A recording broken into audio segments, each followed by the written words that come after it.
श्रीखंड चंदन उगळोनी करी वस्त्रे गंगा तीरी धुत असे.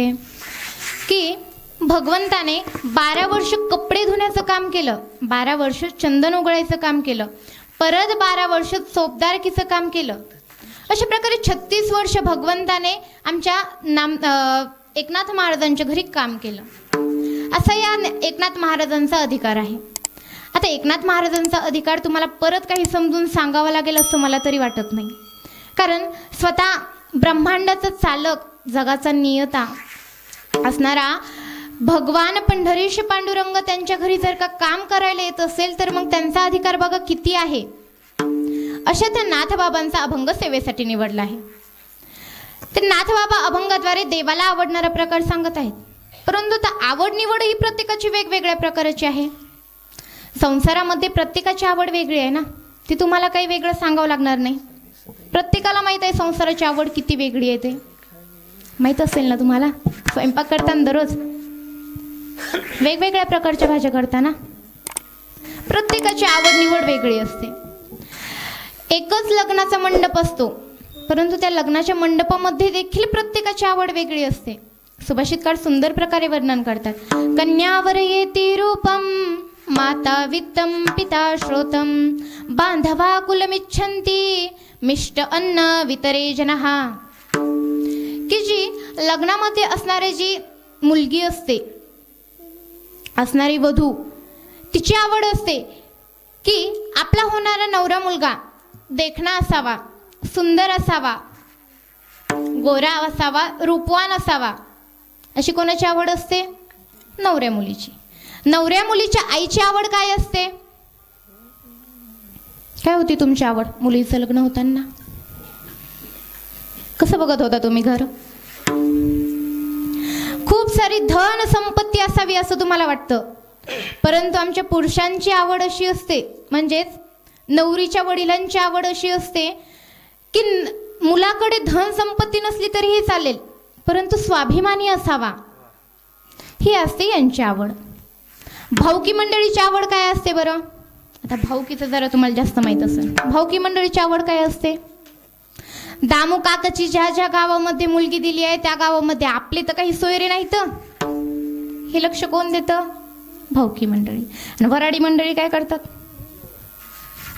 मिष्ट अन्न वितरे जना, फक्त खायला काय काय तेच बघतात. मस्त दणकावून खातात आणि गावात गेल्याच्या नंतर म्हणते तर लग्न लय भारी केलं बाबा नवरीच्या बापानं. एकच गोष्ट, जेवणामध्ये जरा गोड पदार्थ अजून एक पाहिजे होता.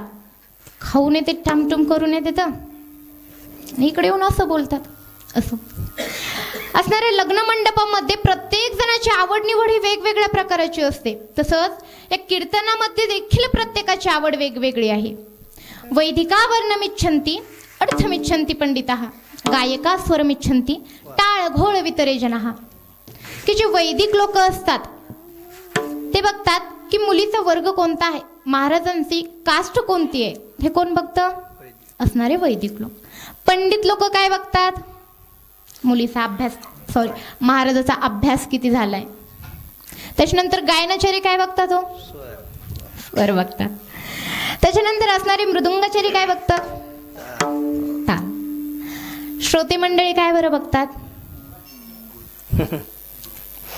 कोणाला मृदुंगाचा आवाज आवडतो, कोणाला टाळांचा आवाज आवडतो, कोणाला गायनाचार्यांचा आवाज आवडतो, कोणाला महाराजांचं व्याख्यान आवडतं, कोणाला महाराज कसे आहेत ते बघायला यायला आवडतं, आणि कोणाला कीर्तनात येऊन झोपायला फार आवडतं. दिवसभर दमलेले असतात, नवे नवे ते घरची काव काव काव काव काव काव. इथं आल्याच्या नंतर टाळांचा मस्त आवाज, मृदुंगाचा आवाज, विण्याचा आवाज, महाराजांचा गोड आवाज, सगळं दृश्य बघून मस्त झोप लागती. कोणाला ते आवडतं इथं येऊन. अशा प्रकारे प्रत्येकाची आवड निवड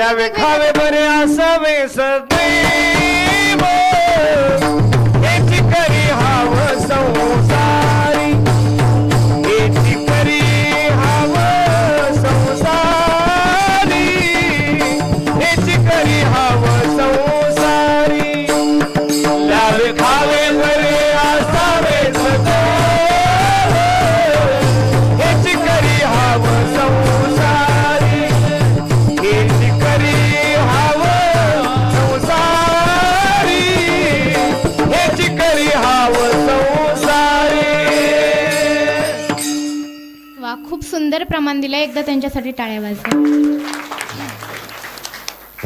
असणारी प्रत्येक जणाची आवड निवड ही वेगवेगळ्या प्रकाराची असते. तसंच संतांची आवडही वेगळी असते. मग तुम्ही म्हणाल आमच्या गावात एवढे सप्ते होते तर प्रत्येक सप्त्यात सांगते तर संतांना काहीच लागत नाही. संतांना नुसतं नामस्मरण लागतं. संत हे विरक्ती अवस्थेमध्ये असतात. प्रत्येक महाराज तुम्हाला सांगत असेल ना,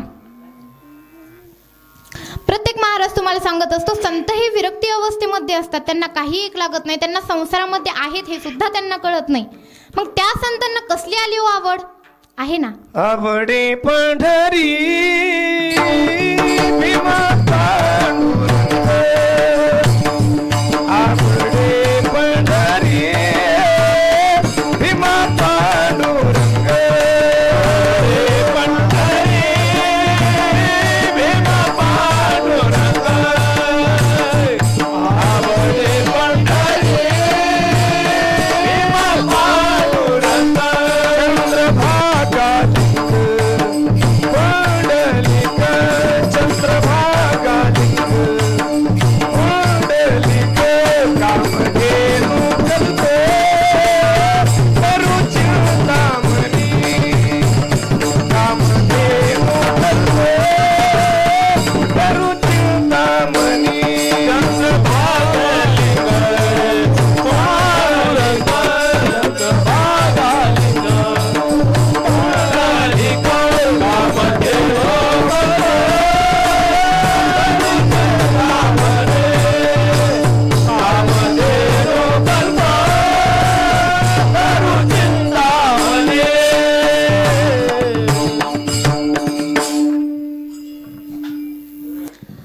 संतांची आवड ही फक्त भगवंतच आहे.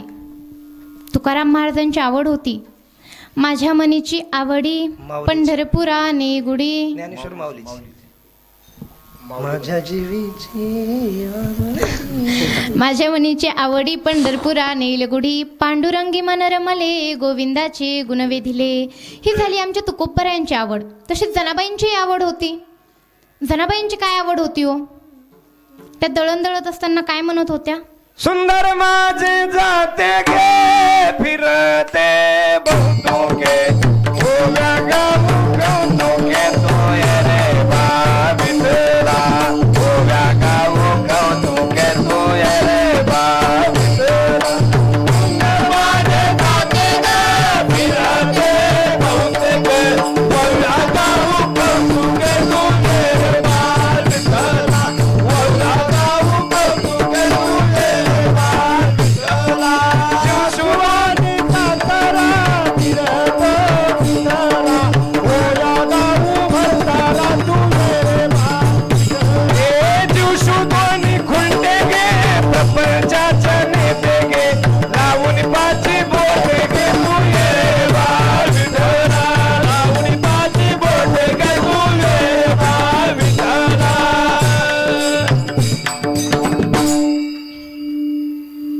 ही झाली आमची जनाबाईंची आवड. जनाबाई सतत दळण दळत असतील, काहीही काम करत असतील तर देवाचंच नाव घेत होत्या, देवालाच बोलवत होत्या. तसंच आमची मीराबाईंची देखील अंगरू बांध मीरा नाची रे. ऐसी लागी लगन मीरा हो गई मगन, ऐसी लागी लगन मीरा हो गई मगन, वो तो गली गली गली गली हरी गुण गाने लगी. ऐसी लागी लगन मीरा हो गई मगन, ऐसी लागी लगन मीरा हो गई लगन लागी लगन मेरा हो गए मगन, ये तो गली गली गली हरी गाने लगे. ऐसी लागी लगन मेरा हो गई मगन, ऐसी लागी लगन मेरा हो गई मगन, वो तो गली गली हरी गुण गाने लगी. ऐसी लागी लगन मेरा हो गई मगन, ऐसी लागी लगन मेरा हो गई मगन. खरंच हो मीराबाई. मीराबाई भजन करत होत्या, रात्रंदिवस भजन करत होत्या, रात्रंदिवस भजन करत होत्या. वडिलांनी सांगितलं होतं मीराबाई माझं लग्नाचं वय झालंय, आता हे भजन वगैरे सोडून दे, संसारामध्ये लाग. तरी मीराबाई म्हणायच्या नाही, माझा फक्त तो एक भगवंतच आहे. आणि खरंच हो, आपण दुखी आहोत, भगवंताचं नामस्मरण करा. आपण सुखी आहोत, भगवंताचं नामस्मरण करा. दुःखात आहोत, भगवंताचं नामस्मरण करा. सर्व काही संपत आहे असं जरी वाटत असेल तरी भगवंताचं नामस्मरण करा. तेच आमच्या जनाबाई करत होत्या.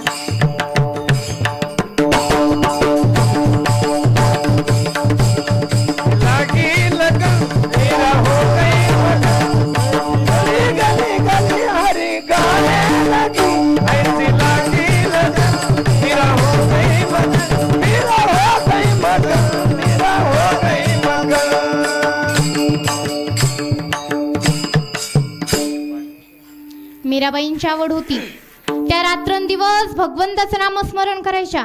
नव्हे तर त्या राजकन्या होत्या, तरी सुद्धा त्या भगवंताच्या नामचिंतनामध्ये दंग राहत होत्या, अगदी लहानपणापासून. आता लहानपणी एक ठीक होतं, आवड म्हणून सर्वांना ते कौतुकही केलं. परंतु आता लग्नाचं वय झालं होतं, नवे नवे ते मोठे मोठे स्थळ येत होते. कारण आमच्या मीराबाई खूप देखण्या होत्या, खूप सुंदर दिसत होत्या. आणि संतांचा चेहरा हा तेजस्वीच असतो, त्यामुळे मीराबाई खूप सुंदर दिसायच्या. आणि त्यांना खूप सारे स्थळही आले होते. मग आता मीराबाईचं मत घ्यायला जावं तर मग मीराबाई म्हणायच्या, मेरी लगी शाम संग प्रीत ये दुनिया क्या जाने, ओ मेरी लगी शाम संग प्रीत ये दुनिया क्या जाने. मीराबाई म्हणायच्या, माझं लग्न केव्हाच त्या कृष्णासोबत झालंय. आता हे काही त्यांच्या वडिलांना चालत नव्हतं. तेव्हा वडिलांनी त्यांना मारण्याचा प्रयत्न केला, त्यांच्याकरिता विष पाठवलं.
अतिशय सुंदर प्रमाण आहे, टाळ्या वाजवा ना. अशा प्रकारे मीराबाईंना त्यांचे वडील म्हणत होते की मीरा, हे बस झालं, असं गल्या गल्यामध्ये फिरणं तुझं, ते भगवंताचं नामस्मरण करणं चिफळ्या घेऊन, विणा घेऊन, हे काय त्यांच्या वडिलांना आवडत नव्हतं. तरी सुद्धा आमच्या मीराबाई प्रत्येक वेळी तेच करायच्या. तेव्हा त्यांच्या वडिलांनी त्यांच्यासाठी विष पाठवलं, परंतु आमच्या मीराबाईने ते सुद्धा हसत हसत ग्रहण केलं. का? कारण त्या सतत नामचिंतन करत होत्या. तुका म्हणे मीराबाई, तुका म्हणे मीराबाई, तुका म्हणे मीराबाई, तुका म्हणे मीराबाई, तुका म्हणे मीराबाई,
आजपासून आपल्या सप्त्याला सुरुवात होत आहे.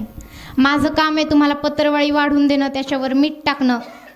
उद्याच्या महाराजाचं काम तुम्ही बघून घ्या, पण आजचं माझं काम आहे तुमच्याकडून नामचिंतन करून घेणं, नव्हे तर असे गायनाचार्य मिळाल्याच्या नंतर त्यांच्यासाठी टाळ्या वाजवणं. हे आज मी तुम्हाला समजून सांगणार आहे. म्हणून तुम्हाला सतत म्हणत असते की चांगलं प्रमाण घेतल्याच्या नंतर टाळी वाजवत जा. तुका म्हणे मीराबाई, जहर पिल्या मरण नाही. जहर पिल्या मरण नाही. आमच्या मीराबाईंना त्यांनी विष पिलं तरी सुद्धा त्यांना मरण आलं नाही. का? कारण त्या सतत भगवंताचं नामचिंतन करत होत्या. विष पेत असताना नामचिंतन करत करतच त्यांना विष पेलं, म्हणून त्यांना मरण आलं नाही. ही झाली संतांची आवड. मग देवाची सुद्धा आवड आहे. देवाची काय आवड आहे? अभंगाचं प्रथम.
आवडे देवासी तो एका प्रकार, नामाचा उच्चार रात्रंदिवस.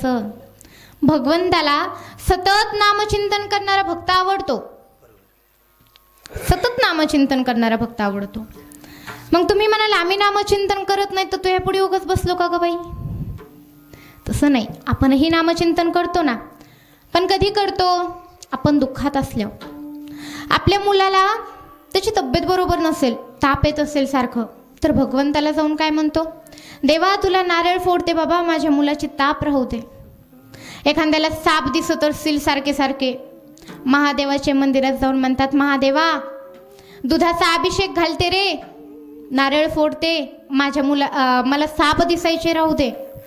व्यवहारामध्ये एक सुंदर म्हणी आहे, अंगाला आला ताप देवा तू माझा, अंगाचा गेला ताप देवाचा मी. ज्याला अभंग पाठ होतोच ना, नाही म्हणे पाठ करायची. विठ्ठल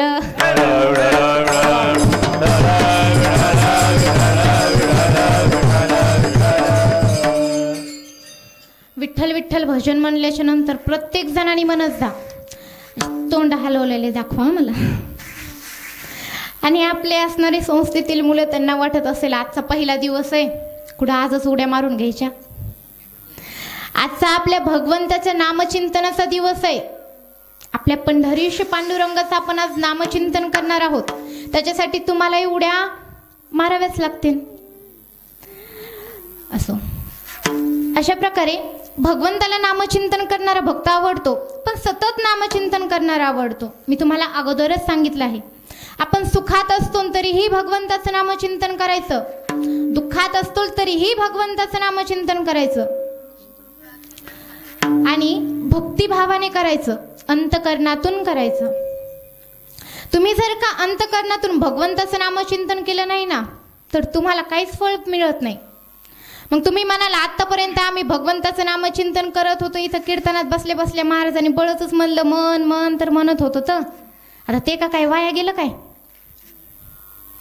गेलं का काय वाया? सगळ्यांनाच प्रश्न पडला असेल ना, पडला की नाही?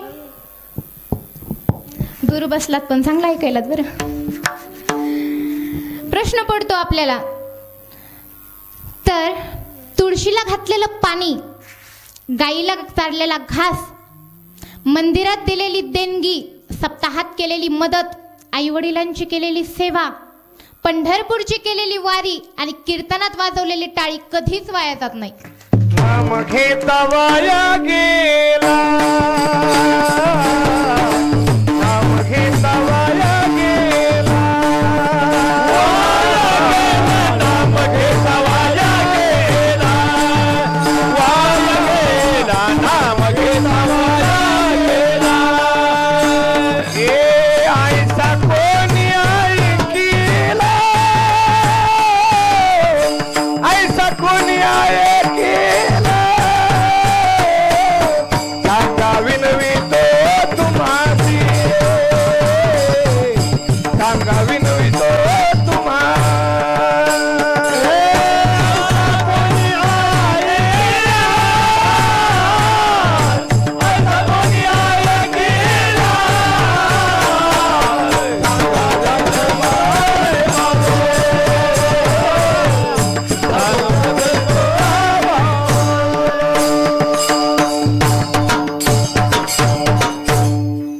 नाम घेता वाया गेला, ऐसा कोणी देखीला ऐकिला. नामस्मरण केल्याच्या नंतर कोणी वायाला गेले असं तुम्ही कधी ऐकलं का हो? वाल्ह्याकुळी किती पापी दृष्ट होता तरी सुद्धा त्याने नामचिंतन केल्याच्या नंतर त्याने रामप्रभू जन्माच्या अगोदर रामायण वाल्या लिहिलं. कोळी म्हातारी, वाल्या कोळी म्हातारी, वाल्या कोळी म्हातारी, वाल्या कोळी म्हातारी. नामे तारीला निर्धारी, नामे तारीला निर्धारी, ला निर्धारी, नामे तारीला संसारी. घेता नाम, घेता नाम, विठोबाये पर्वत जळती बाबाचे, बाबाचे. घेता नाम विठोबाये, घेता नाम विठोबाचे, पर्वत जळती बाबाचे, पर्वत जळती बाबाचे. केले रामायण रामाधे, केले रामायण रामाधे, केले रामायण केले रामायण रामाधे.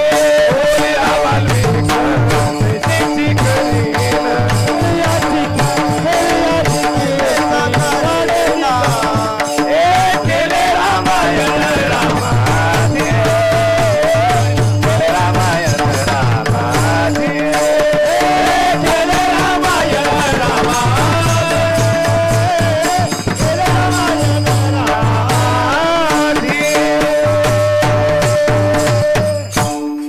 कोलियाची कीर्ती वाढली ग्रहण, केले रामायण रामाधी. जो वाल्ह्याकुळी होता, खूप पापी होता, खूप दृष्ट होता, त्याने भगवान विष्णूची जी शालिंग मूर्ती होती, ज्या ब्राह्मणांकडे ती मूर्ती असायची ना त्या ब्राह्मणांना सुद्धा आमच्या वाल्ह्याकुळ्याने मारलेलं आहे. पहिले असे रांजून असायचे मोठमोठे. एक व्यक्ती मारला की वाल्ह्याकुळ्या त्यामध्ये एक खडा टाकत होता. असे त्याचे 7 रांजणं भरले होते. एवढा तो पापी दृष्ट होता, तरी सुद्धा फक्त नामचिंतनानेच तो आज तरुण गेला आहे.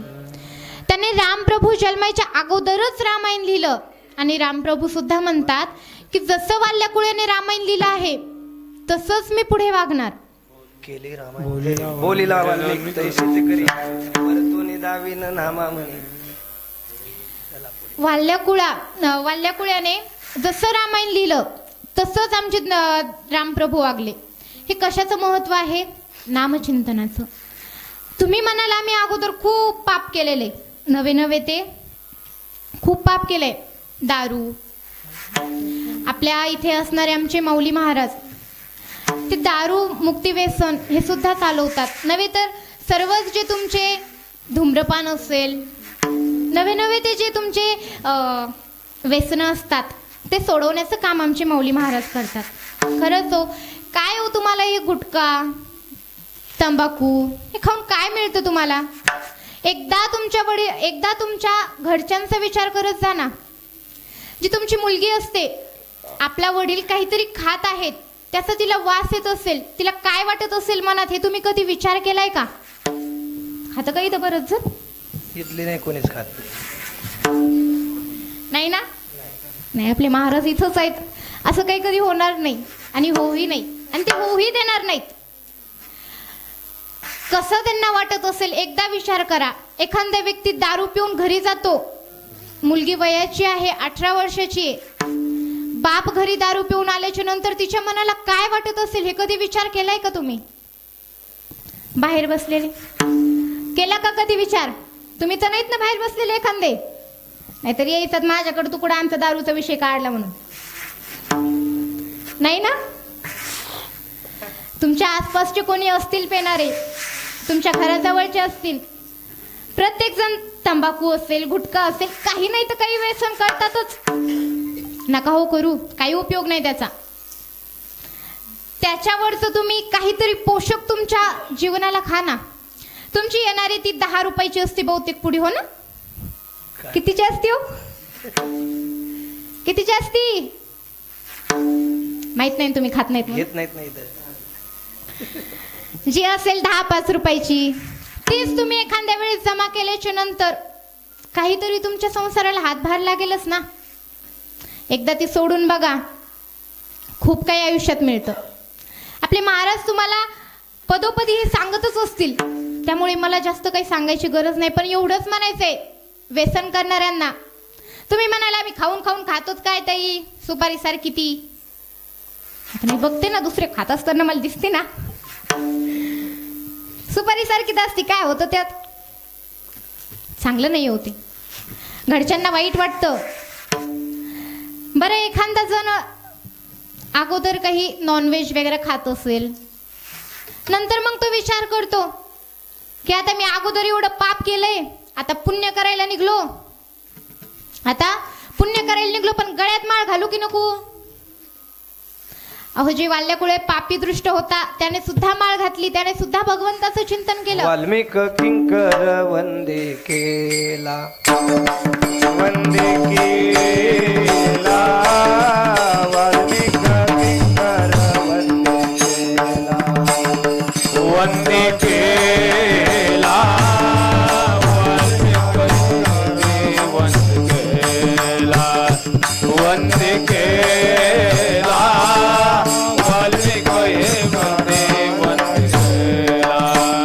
महाहत्यारासी पातके अपार, महाहत्यारासी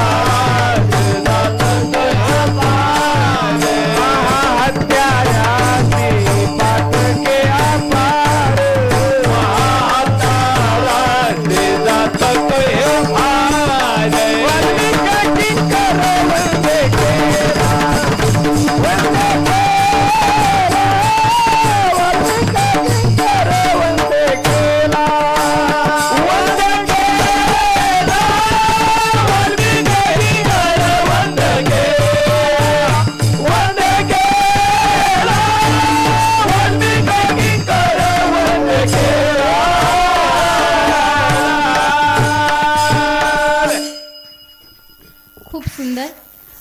अशा प्रकारे जे वाल्याकुळी होता, पापी दृष्ट होता, प्रत्येक जणाला माहित आहे, प्रत्येक जणांनी दृष्टांत ऐकलेले असतील. एवढं पाप करून जर का त्याचा उद्धार झाला असेल तर मग आपण गळ्यामध्ये एक तुळशीची माळ घालायला काय कमी हो. तुळशीची माळ तर घालायलाच पाहिजे. मग नव्हे तर तो प्रकार भगवंताला आमच्या आवडतो हे नाथबाबा अभंगाच्या दुसऱ्या चरणात सांगतात. तुळसी माळ गळा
गोपीचंदन टिळा हृदयी कळवळा वैष्णवांचा. महाराज टाळी वाजवताना दिसल्या तरच आमच्या महिला मंडळ टाळ्या वाजवायलात. अहो मी दररोजच टाळ्या वाजवते, मी आताच तुकडे पडायला आले तर तुम्ही वाजवत नाही, तुम्ही वाजवत जा, माझं काय. तुळशी माळ गळा गोपीचंदन टिळा हृदयी कळवळा वैष्णवांचा. आमच्या भगवंताला गळ्यामध्ये तुळशीची अशी पवित्र माळ फार आवडते. अति प्रिय आवडे तुळसी भोगा, अति प्रिय आवडे तुळसी भोगा, पैसे प्रेते भोळा भाविका, पैसे प्रेते भोळा भाविका, नाम पद पंच कपातुका, नाम पद पंच कपातुका, श्रीमस्तके वंदे कसे पंढरपुरीचे भीमा तटी, पंढरपुरीचे भीमा, पंढरपुरी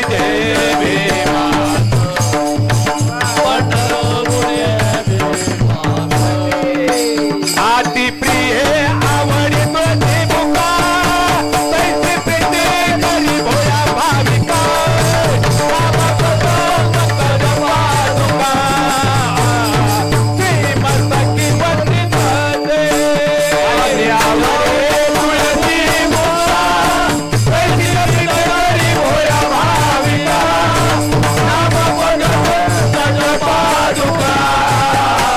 श्रीमस्तकी वंदित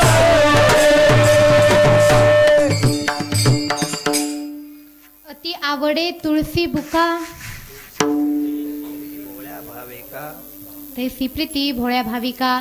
भगवंताला तुळशीची माळ फार आवडते. तुळशीची माळ भगवंताला फार आवडते. मग तुम्ही म्हणाल आहे ना आमच्या घरात तुळशीची माळ, तुमचं एक साहजिक आहे हो, तुम्ही माळ घालतातच. परंतु आमचे जे पुरुष मंडळी असतात ना, खूप विचित्र. एक जण माझ्याकडे कीर्तन झाल्याच्या नंतर आला, असंच मी सांगितलं की तुळशीची माळ गळ्यामध्ये खूप चांगली गोष्ट आहे घालणं, असं तसं सांगितलं. मग आता ते म्हणाले, आले माझ्याकडे कीर्तन झाल्याच्या नंतर, पाया घ्या पडले, दक्षिणा वगैरे दिली आणि बसले माझ्याजवळ. मग आता बसल्या बसल्या म्हणते, तर ताई माळ घालण्याची इच्छा आहे. म्हटलं बरं घाला की. म्हणते तर ते सगळं ठीक आहे, पण हाडकं चावत नाहीत म्हणून तुळशीची माळ घालायची. म्हटलं अरे बापरे, चालते म्हणलं, तसं काही नाही, फक्त ते पहिलं सगळं सोडून द्या आणि तुळशीची माळ घाला. अशा प्रकारचे व्यक्ती असतात. तुळशीची माळ गळ्यामध्ये खूप अतिशय चांगली गोष्ट आहे. बघा, जे मेलेलं प्रेत असतं त्या प्रेताच्या तोंडामध्ये तुळशीचं पान ठेवलं जातं, बरोबर ना? तुळशीचं पान ठेवलं जातं ना, वाटतं ठेवतात ना. इथं पुरुष मंडळी बोलतात आणि महिला मंडळ शांत बसतात. दुसऱ्या गावाला जातात ना, तिथं महिला मंडळ बोलतात आणि पुरुष मंडळ नसतातच. पण इथं पुरुष मंडळ खूप सारे, इथं खूप चांगली गोष्ट आहे, त्यांच्यासाठी तुम्ही टाळ्या वाजवा. मी कीर्तनात सांगितलं होतं, त्या गावात पुरुष मंडळी काय आमचे असे 2-3च होते. मी म्हटलं, तेव्हा संक्रांत जवळ आलेली होती, तेव्हा मी सांगितलं, का हो आईंनो, तुम्हाला जर का संक्रांतीला एखादं सोनं त्यांना नाही केलं किंवा साडी नाही आणली तर तुम्ही कसं म्हणतात? तुम्ही जर का मला नाही झुंबर आणलं तर मी माझ्या माहेरालाच निघून जाईन, म्हणता का नाही? हो म्हणता ना. तसंच जर का कीर्तनात हे नाही ना आले, त्यांना काय म्हणायचं? तुम्ही जर का कीर्तनाला नाही आले तर मी विषच पेन, म्हणतात का नाही? असो, तुमच्या गावामध्ये खूप पुरुष मंडळी आहेत, तुमच्या गावाचं अहोभाग्य आहे. नव्हे तर इथे आमचे कोठाळकर महाराज, गंगाभारती महाराज असे थोर पुरुष येऊन गेलेले आहेत. त्यामुळे तुमच्या गावाला खूप संस्कार आहेत. पहिल्या दिवशी एवढी मंडळ आहेत, खूप तुमच्या गावाचं वैभव आहे. असो, असणाऱ्या भगवंताला आवडतं तुळशीची माळ. अहो, तुळशी पत्र खूप पवित्र आहे. आपण जर का दररोज सकाळी तुळशीचे 5 पानं खाल्ले ना, दररोज बरं, तर तुमची बीपी ही नॉर्मल राहते, असणारं तुमचं ब्लड प्रेशरही चांगलं राहतं, नव्हे तर डोकं सुद्धा चांगलं चालतं, सगळं काही नॉर्मल राहतं. केव्हा? तुळशीच्या पानाने. अगदी तुम्हाला माहित असेल, ज्यावेळेस भगवंताचं वजन माप करत होते तेव्हा त्यांच्या 16,107 जणीने सोनं आणून टाकलं होतं, परंतु एकच आमच्या रुक्मिणी माता राहिल्या होत्या. रुक्मिणी मातेने काय आणलं होतं? तुम्हाला सगळ्याला माहित आहे, मला माहिती आहे, सांगा काय आणलं होतं? तुळशीचं पान.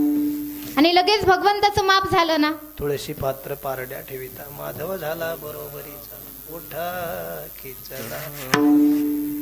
अगदी सुंदर प्रमाण आहे. तुळशीच्या पानाचं खूप महत्व आहे, तुम्हालाही माहित आहे. तर अशा त्या तुळशीची पवित्र अशी माळ आपण गळ्यामध्ये घालायला पाहिजे. नव्हे तर भगवंताला कपाळावरती चंदनाचा टिका फार आवडतो. आजकालच्या आमच्या बायांची नवीनच स्टाईल निघली, एवढीशी टिकली लावतात पहा, केवढी, एवढी एवढी. आपल्या इथे नाही आहे जास्त परंपरा, म्हणा इकडं आहे. आपल्या इथे जास्त परंपरा नाही आहे तशी, परंतु जे सिटीच्या ठिकाणच्या बाया असतात ना, एवढीच टिकली लावतात होता, एवढीच दिसत पण नाही, ती पण मॅचिंग बरं, एकदम मॅच असते. अवघड झाले महाराज, कलियुग आलाय. अहो, हा देह ना खूप दुर्लभ आहे, देह खूप दुर्लभ आहे.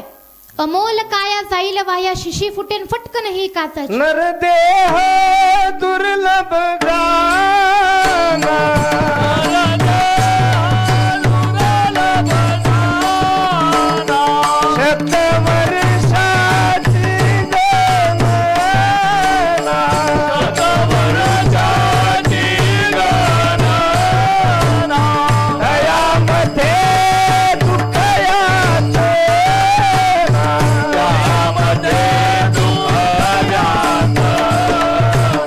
तुम्ही आठवा मधुसूदन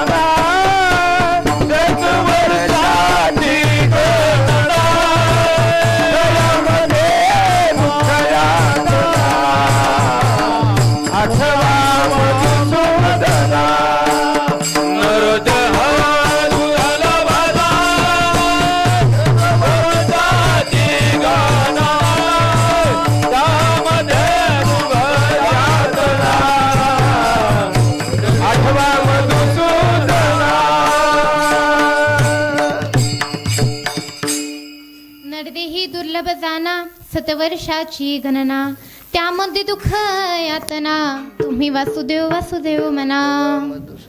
नरदेह फार दुर्लभ आहे, नव्हे तर नरदेहाला येतानाच फार त्रास होत असतो. प्रत्येक जणाला माहित असेल देहाला येताना किती त्रास होतो. काय सांगू गर्भीची यातना, काय सांगू गर्भीची यातना,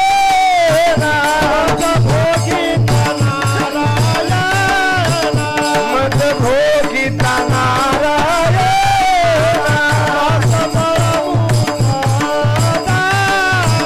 हौसम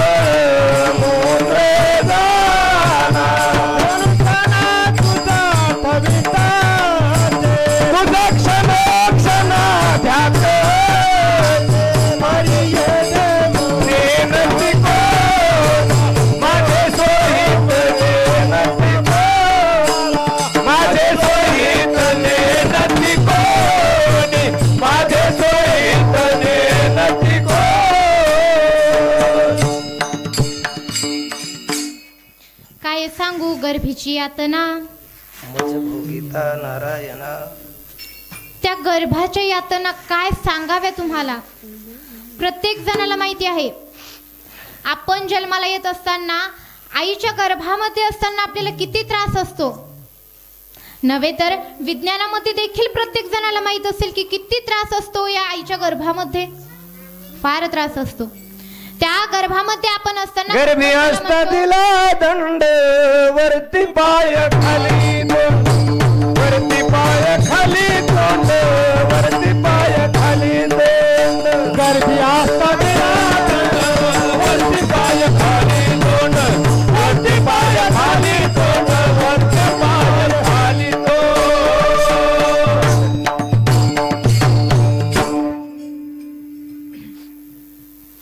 त्या गर्भाच्या यातना फार असतात आणि त्यामध्ये असताना आपण भगवंताला म्हणतो, भगवंता मी पृथ्वी तलावर आल्याच्या नंतर तुझंच भजन करेल. पृथ्वी तलावर आल्याच्या नंतर तुझंच भजन करेल, तुझं नामचिंतन करेल. आठवीन पाय हा माझा नवस, आठवीन पाय हा माझा नवस, आठवीन पाय हा माझा नवस, आठवीन पाय हा माझा नवस, आठवीन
आठवीन पाय हा माझा नवस. भगवंताला नवस करत असतो की भगवंता पृथ्वी तलावर आल्याच्या नंतर तुझंच नामचिंतन करेन. माझं इतर कुठेही लक्ष न घालता तुझं नामचिंतनामध्ये मी लक्ष घालेल. आणि मग इथं आल्याच्या नंतर भगवंताला म्हणतात, भगवंत म्हणतो कुठे गेलं रे माझं भजन. मुलगा जन्माला आल्या आल्या काव काव रडतो ना, तेव्हा तो म्हणत असतो काव काव.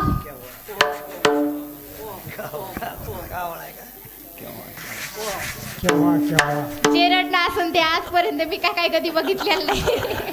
गर्भपनों में हाथ जुड़ाया निकल गया बेईमान अब तुम कब करोगे कब करोगे राम कब करोगे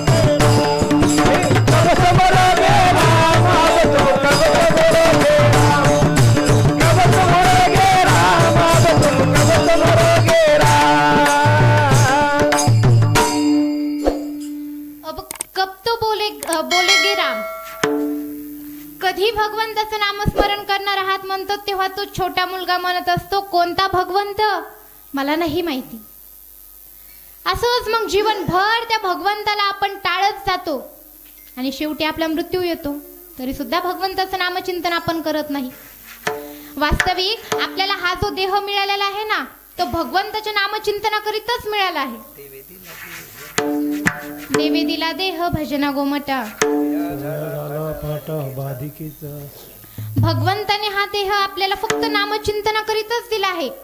कारण 184 योनी ज्या असतात त्या आपल्याला बाकी विषय भोगासाठी असतात आणि हा जो देह असतो तो भगवंताच्या नामचिंतनाकरिता. याच देही घडे देवाचे भजन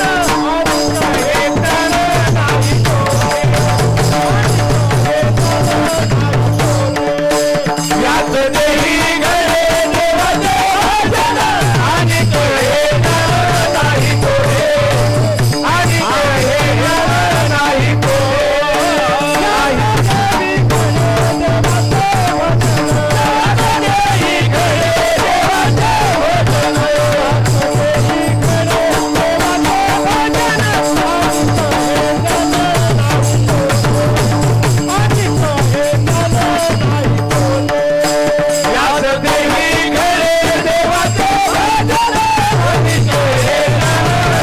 कोरे आणि नाही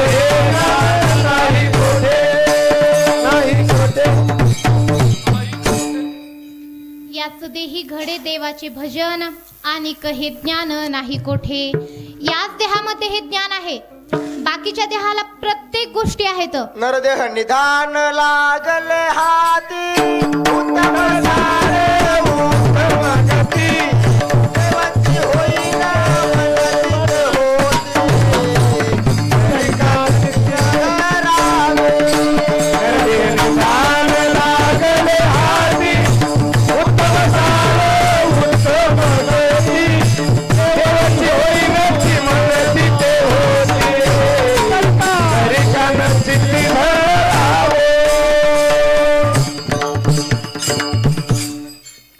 उत्तम असं नरदेह आपल्याला सध्या प्राप्त झालेला आहे. बाकीचे जे योनी असतात ना त्या योनीमध्ये सुद्धा डोळे असतातच. प्राण्यांना देखील प्रत्येक गोष्ट ही दिसते. प्राण्यांनाही हात असतात. तेही त्यांचं जीवन जगत असतात. तेही दररोज जेवण करतात नव्हे तर ते प्रत्येक गोष्ट करत असतात. पंचविषय देखील ते भोगतात. उलट या देहापेक्षा त्या देहांमध्ये पंचविषय भोगणं खूप सहज आहे. हा देह आपल्याला त्याच्यासाठी प्राप्त नाही झालेला, आपल्याला भजनाकरिता प्राप्त झाला. मग तुम्ही म्हणाल आम्ही आमचा संसार घेऊन सर देतो सोडून आणि जाऊन बसतो तुकाराम महाराजांच्या त्या कुठं तसं चालेल का? नाही ना. आपल्याला संसारही करायचा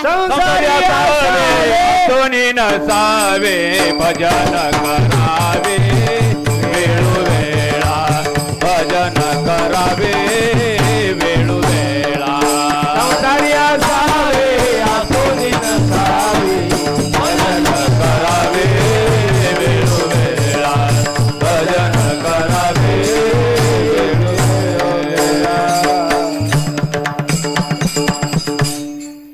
संसारी असून असोनी नसावे भजन करावे वेळोवेळा.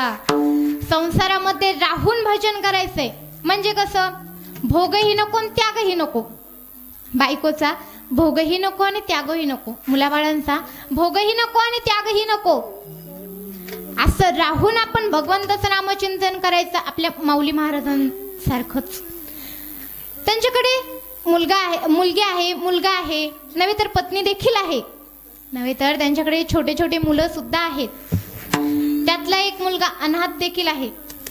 त्यांचं खूप श्रेष्ठत्व आहे. ते हे अशी मुलं सांभाळत आहेत ते, कारण मुलांना सांभाळणं एवढं काही सोपी गोष्ट नाहीये. आपल्याला एकच मुलगा सांभाळायचा असतो, आपण त्याला किती वेळेस किती मारतो माहितच असेल ना. असा हसू येतं गालात खूप मारतो आपण त्याला. दिवसातून किती वेळा मारतो तुमची तुम्हालाच माहिती नसतं. पण या मुलांना ते प्रेमाने सांभाळतात. त्यांना कधीही त्यांच्यावरती हात उचलत नाहीत, कारण त्यांच्या आई वडील त्यांच्या जवळ नाहीयेत. खूप श्रेष्ठत्वाची ही गोष्ट आहे. तर आपला विषय होता की यांच्याकडे म्हणजे भोगही नको आणि त्यागही नको. आपण संसारामधला भोगही घ्यायचा नाही, त्याचा त्यागही करायचा नाही, म्हणजे संसारामध्ये राहायचं परंतु संसारामध्ये राहून नसल्यासारखं राहायचं. सांडी रे सांडी बाळा, सांडी